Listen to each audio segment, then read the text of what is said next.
नैनों के पलने में जो पालना दी मम्मा, नैनों के पलने में जो पालना दी मम्मा, और दृष्टि से लोरियां सुनाई तूने। नजरों से सहलाया, प्यार से बहलाया, नजरों से सहलाया, प्यार से बहलाया, जिंदगानी लाखों की बनाई तूने। नैनों के पलने में जो पालना दी मम्मा, नैनों के पलने में जो पालना दी मम्मा।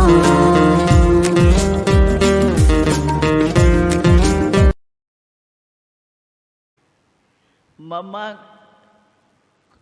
जुबान से, मुख से कुछ शिक्षा नहीं देती थी, लेकिन मम्मा की आंखें, मम्मा आती थी ना सामने, और मम्मा की आंखें ही बोलती थी, तो मम्मा चाहती क्या है, कुछ भी हो जाता था।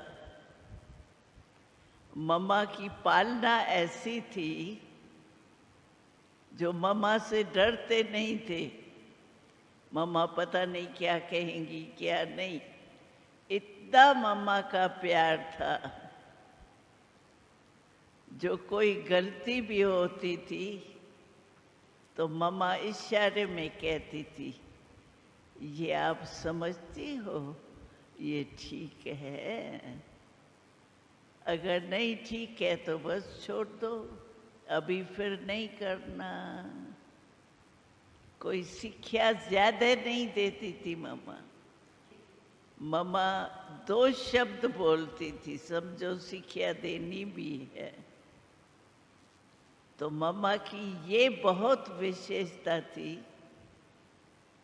जो मानो कोई गलती मेरे से हो गई है और मम्मा को शिक्षा देनी है, तो मम्मा क्या करती थी, मम्मा शिक्षा पहले नहीं देती थी। मम्मा पहले हमारी महिमा करती थी, तुम्हारे में ये गुण है, ये गुण है, ये गुण है, ये विशेषता है, ये है। बाकी ये छोटी सी, वो तो गई, मम्मा ने कहा और गई, बस ऐसे कह कर के शिक्षा देती। तो प्यार में शिक्षा का कोई वो डर नहीं लगता था। मम्मा हमको शिक्षा दी, नहीं समझते थे मम्मा ने ये भी प्यार की है, क्योंकि शिक्षा इसी ढंग से मम्मा देती थी जो वो लगता था कि मम्मा का प्यार है, न कि शिक्षा है जो हम मम्मा से डरें, मम्मा के आगे जाने से वो हो। ये थी मम्मा की विशेषता। और मम्मा बाबा का जो कहना होता था ना, उसको बहुत फॉलो करती थी। समझो बाबा कहता है कि इन बड़ों के पास कल लेटर जाना चाहिए, अभी रात्रि है, सुबह होगा तभी लेटर होंगे, तभी तो जाएंगे ना सभी के पास। तो मम्मा, बाबा ने कहा, लेकिन मम्मा सब देखती थी। बाबा ने कहा लेटर हो रहा है, बाबा की प्रेरणा हुई इनों के पास जाना चाहिए, तो जल्दी जाएगा तो बाबा की प्रेरणा का फल निकलेगा। रात्रि जाग करके भी मम्मा, बाबा ने कहा वो प्रैक्टिकल करना है, नहीं तो सोचा जाता है ना भाई, रात्रि को बाबा ने कहा सुबह को चले जावे लेटर्स, उसमें कितना लगता है। लेकिन प्यार मम्मा का ऐसा था जो प्यार से ताकत आ जाती थी, और जो चाहती थी मम्मा जल्दी जावे, बाबा ने कहा है वो जल्दी जाना चाहिए, जल्दी भेज देती। रत्न लुटाए तूने, सौभाग्य जगाए तूने, रत्न लुटाए तूने, सौभाग्य जगाए तूने, ऐसी ज्ञान मुरली सुना जो पालना दी मम्मा नैनों के पलने में, जो पालना दी मम्मा और दृष्टि से लोरिया सुनाई तूने।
है।